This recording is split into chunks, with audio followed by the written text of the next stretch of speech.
do pyramid pose. So I'm gonna invite Margaret to go ahead and set up the foundation and get her feet set up the way we start for this pose. All right, notice that her front foot is at 12 o'clock and her back foot is at 10, 11 o'clock. So she's got a nice angle in her back foot. The idea is to create a foundation where you're gonna be able to square your hips towards the front of your mat.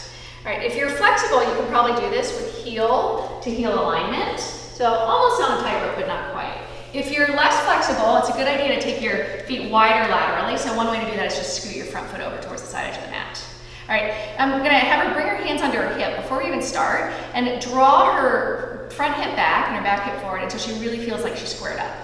Good. She's engaging her lower belly for Uddiyana Bandha. She's got a really great foundation. Now she's gonna take a bind behind her back. So she's gonna bring both arms behind her and connect one to the other. There's lots of ways you can do this. You can simply hold wrists, or like she's doing, hold forearms. We'll look at another way in a moment, a little bit more complex way to do it. But for here and now, she's gonna start with a breath in and really lift up through her chest. And then as she exhales, she's gonna fold forward and pull her front hip back and roll her left hip down at the same time.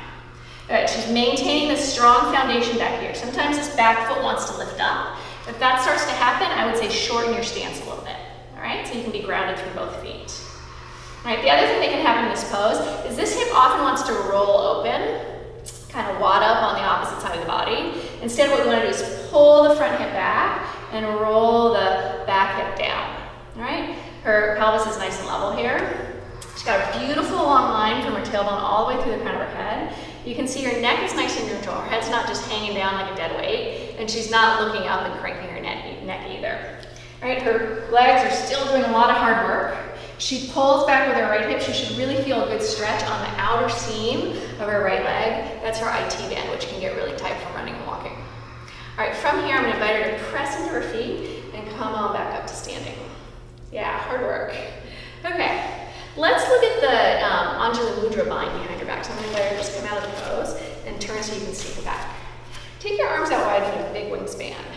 And then the key here is to internally rotate your arms. So she's gonna roll her thumbs down, start to really internally rotate before she brings her hands behind her back and brings them into a prayer position.